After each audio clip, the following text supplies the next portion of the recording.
Ngayon, i-share naman natin sa mga ka-EV viewers natin kung paano nila mali-legit check ang isang networking company kung okay. Kasi marami ang nagiging negative. Okay. Unang-una, tingnan nyo muna yung sarili ninyo.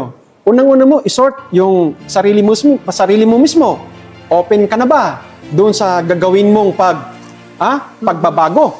Change from comfort zone na kailangan mong sumubok ng ibang bagay kasi nakikita mo, okay pa ba yung kinikita ko at this particular generation na ang inflation natin pataas ng pataas. Kumbaga parang before, yung kinikita mong 10,000, enough for 1 month.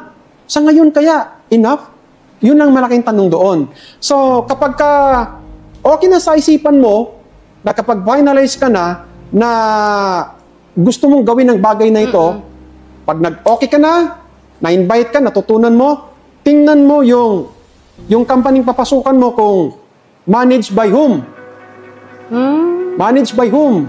Hindi pa pwedeng sino muna. Kasi maraming company ngayon. Kahit ako, kaya ko magpatol ng sarili kong product. Correct. Kasi matagal na tayo sa industry. At marami naman tayong kilalang mga toll manufacturer. But, hindi ako kagaya mo kasi pagdating mo sa management. Gusto ko lang magtrabaho na wala akong ibang inisip, kundi mag-build lang ng network. No? May mga companies ngayon na ang mga may-ari ay may-ari din yan 5 months ago. You see? So parang kailangan mo talagang tingnan ang credibility ng mga owner. Legit. Check. Dapat. So ibig sabihin, Sir Bobby, pag na-legit check mo na nila yung company, the products, the marketing plan, the system. So ano naman yung kailangan nilang gawin para maging successful sila katulad mo? Babalik ulit tayo sa basic. Unang-una, kailangan tanungin mo muna yung sarili mo kung ready ka na ba. Ready na ma-reject? ready ka na ba dun sa gagawin mong transition? Assuming nagtatrabaho ka ngayon, comfort zone, may 15 days, may 30 days, okay yan, very good yan. Ang sinasabi nating ready ka na ba is yung magsumubok ka ng ibang bagay. Malay mo, yung pagsubok mo na ito ay magiging daan na doon sa katuparan ng pangarap mo. Kasi, unang-una, tanungin mo pag tinanong mo yung sarili mo, na ibibigay mo naman yung pangangailangan. But enough ba?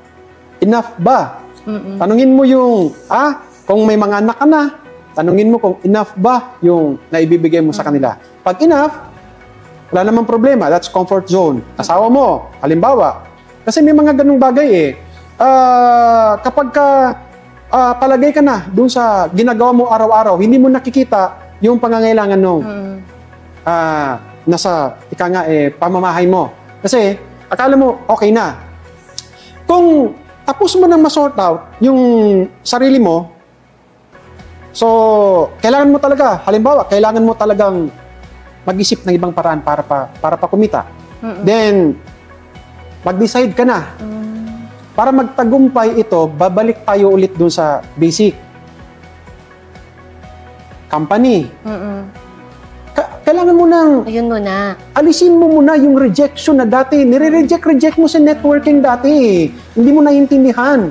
Pero itong networking na ito, ang pinakamabilis na paraan kung paano ka magkaroon ng negosyo. Correct. Remember, noong nag-start kami sa ISOP, 2,998 yun. Ang mura. That's 2,998 turned into 10 million in 2 years. Galing, ano? That's 2,000. Ano lang ang makukuha ngayon nun?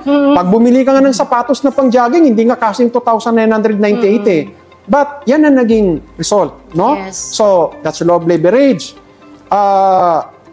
Lakasan mo lang yung loob mo at kailangan ma-equip mo yung utak mo ng knowledge.